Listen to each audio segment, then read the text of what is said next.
Welcome back guys, स्वागत है आपका एक बार फिर से एमएससी मैथमेटिक्स क्लासेस में। यूनिट 4 स्टडीज़ इन अलजेब्रा में अपन पढ़ रहे हैं। तो यहाँ पर अपन आज एक नेक्स्ट थ्योरम के बारे में बात करेंगे जो रिलेटेड होगी बेसिक्स सिमिलर मैट्रिक्स जो होती हैं उनके बेस को किस तरीके से चेंज किया जा सकता है उससे रिलेटेड। इससे पहले वाली क्लास में मैंने आपको मैट्रिक्स जो है उसके बेस को किस तरीके से चेंज किया जाता है उसके बारे में बताया था। आज अपन उससे रिलेटेड और इम्पोर्टेंट बातें जो हैं वो जानेंगे और उसका यूज करते हुए अपन इस थ्योरम को जो है वो क्या करेंगे, सोल्व करेंगे। आगे बढ़ने से पहले मैं आपको बता दूं ये वाली थ्योरम आपसे 14 में पूछी गई है। कब पूछी गई है? 2014 में पूछी गई है और फिर 2018 में आपसे ये पूछी जा चुकी है। तो मे बी कि आने वाले एग्जाम्स के लिए यानी 2021 के लिए ये इम्पोर्टेंट हो सकती है। ठीक है प्यारे बच्चों, तो यहाँ पर थ्योरम को जो है वो स्टार्ट करते हैं। कहा गया है कि two matrix with element if in F are similar, यानी कि हमें दो मैट्रिक्स दी हुई हैं जो किसी फील्ड एफ के अंदर है और वो क्या है, सिमिलर हैं। If and only if they corresponding to the same linear transformation of a vector space V over a field F.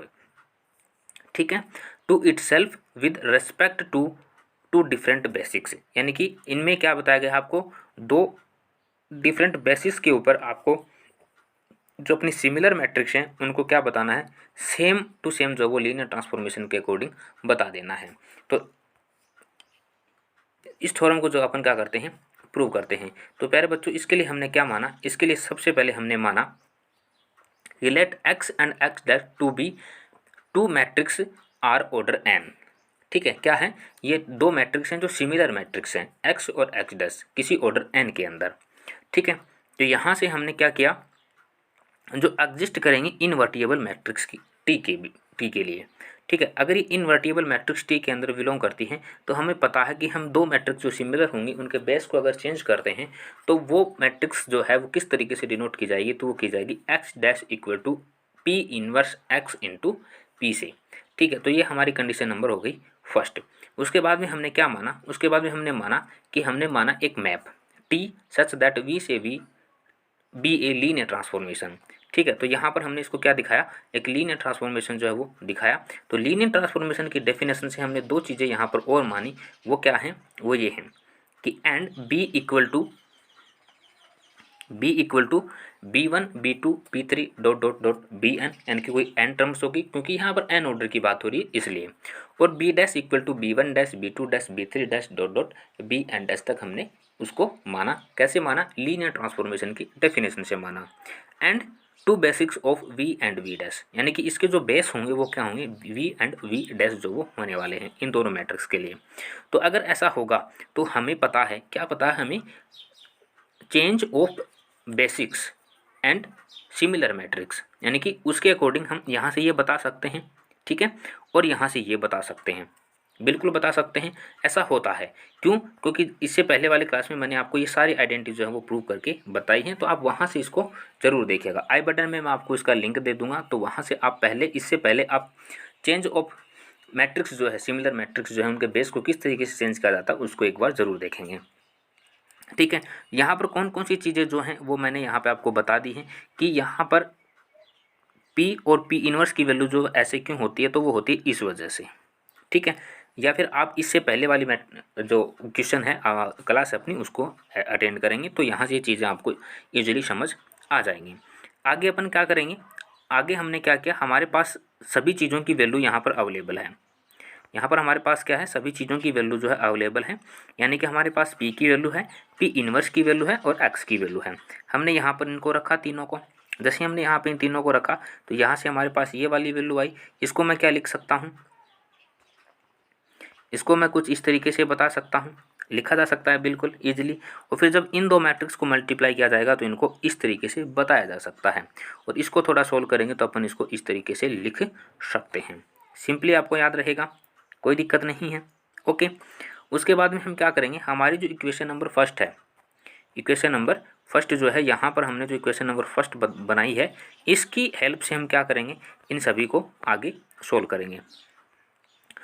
Solve क्या करना है, जैसे हमने यहाँ पर बताया था X dash equal to P inverse X into P, तो हमने P inverse X into P की वैल्यू जो है वो क्या बताई, ये बताई, और इस वाली वैल्यू को हमने यहाँ पर रख दिया, यानी कि इक्वेशन नंबर फर्स्ट में हमने इस वैल्यू को जो वो पुटअप कर दिया और हमारे पास जो है ये वाला स्टेटमेंट जो है वो बन चुका है यहाँ पे।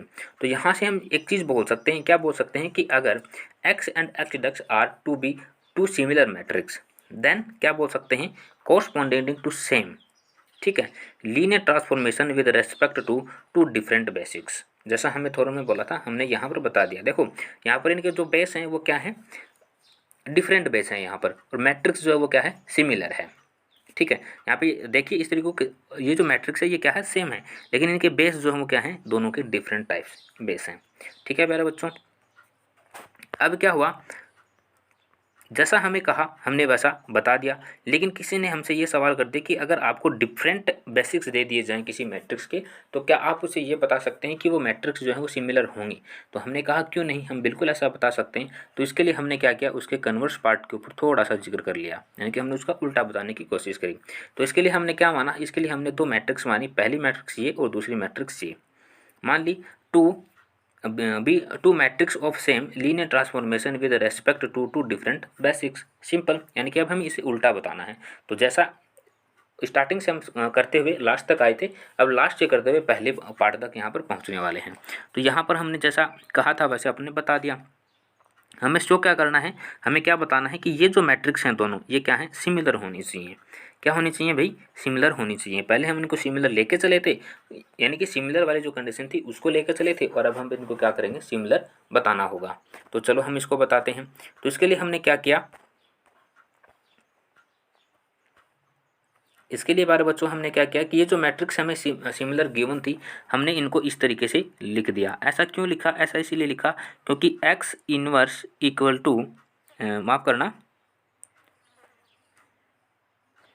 x dash equal to p inverse x into P से हमने इसको ये वाला बता दिया। इसको थोड़ा सोल्व करेंगे, यानी कि इस वाली कंडीशन को रख लिया और इन दोनों को आपस में मल्टीप्लाई किया तो हमारे पास ये वाली कंडीशन आ गई, ठीक है। ये जो मैट्रिक्स है इसको अपन किस तरीके से लिख सकते हैं, इस तरीके से लिख सकते हैं, लिख दिया। अब क्या करेंगे, इन दोनों मैट्रिक्स को मल्टीप्लाई करेंगे। जैसे ही मल्टीप्लाई करेंगे तो हम इसको इस तरीके से बता सकते हैं, और जैसे ही हम इसको इस तरीके से बता सकते हैं तो इसको किस तरीके से लिखा जा सकता है, तो इसको इस तरीके से लिखा जा सकता है। सेम समझ आ गया आपको। तो हमने क्या बता दिया, ये दोनों बातें जो हैं यहाँ पर सेम जो है वो प्रूव होती हैं, यानी कि x dash equal to P inverse into P जो है यहाँ पर वैलिड होता है। यानी कि सबसे पहले हमने क्या बताया था इस थ्योरम में, हमने x डैश के बराबर में इसकी वैल्यू बताई थी, उसके बाद इस वैल्यू को लेकर के हमने इस वाली वैल्यू को बता दिया। तो इसकी वैल्यू और इसकी वैल्यू ये दोनों क्या हैं, सेम हैं। कैसे हैं, जैसे मैं इसको मान लेता हूँ कि ये इक्वेशन नंबर 3 है हमारी, ठीक है, ये क्या है, इक्वेशन नंबर 3 है हमारी। और यहाँ पे आप देखेंगे, थोड़ा सा ध्यान से देखने की कोशिश करेंगे, ये वाली इक्वेशन नंबर 2 मान लेते हैं अपन, ठीक है, ये वाली क्या मान लेते हैं, इक्वेशन नंबर 2 मान लेते हैं, ठीक है। तो 2 और इक्वेशन नंबर 3 को जब आप गौर से देखेंगे, एक बार इक्वेशन नंबर 2 को देखो ध्यान से, है ना, और उसके बाद इक्वेशन नंबर 3 को देखो ध्यान से, तो दोनों चीज़ें क्या आ रही हैं यहाँ पर, बराबर आ रही हैं। यहाँ पर ये जो वैल्यू आई है, ये वैल्यू आई है आपके पास x डैश की, बिल्कुल, और इक्वेशन नंबर 2 से हम यहाँ पे बोल सकते हैं कि ये वाली जो वैल्यू ये भी हमारे पास क्या है, x डैश की वैल्यू है, सिंपली। तो बस यही हमें यहाँ पर क्या करना होता है, बताना होता है। तो इस थ्योरम के में हमें सिर्फ और सिर्फ यही चीज़ें जो है वो बतानी थी कि किन्हीं भी दो मैट्रिक्स की अगर बेस जो है वो क्या होंगे, डिफरेंट होंगे, और वो मैट्रिक्स अगर समान है तो अपन उसको जो है वो इस तरीके से चेंज कर सकते हैं। तो प्यारे बच्चों, मुझे उम्मीद है कि मैंने आपको जो कुछ भी बताया वो आपको समझ आया होगा। अगर आपको इसमें थोड़ी दिक्कत आ रही है तो आप क्या करेंगे, कमेंट करके पूछ सकते हैं। दूसरा मैं आपको ये बात बोलूँगा कि आप जो है अपने हाथ से एक बार इनको लिखिए, क्या करिए, इसको लिखिए, यानी कि नोट्स बनाने की कोशिश कीजिए, आपको ये चीज़ें जल्दी समझ जो है वो आ जाएंगी, ठीक है। इस चीज़ को आपको क्या करना है, ध्यान में रखना है।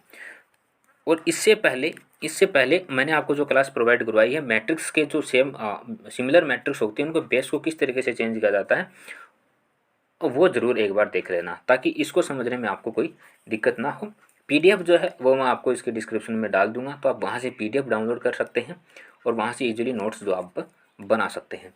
तो प्यारे बच्चों, आज के लिए इतना ही। Thank you so much. मिलते हैं नेक्स्ट क्लास में। तब तक अपना ख्याल रखिए, हँसते रहिए, मुस्कुराते रहिए, अपने आस-पास साफ-सफाई रखिए। कोरोना काल चल रहा है, तो बाकी आप समझदार हैं क्योंकि ये आज से नहीं चल रहा है, 2020 से चल रहा है। तो आपने अब तक तो इन चीज़ों के बारे में जान लिया होगा कि आपको किस तरीके से अपने आप को रखना है और सारी चीज़ें जो है वो कंटिन्यू करनी है। ठीक है प्यारे बच्चों, सो आज के लिए इतना ही। Bye bye.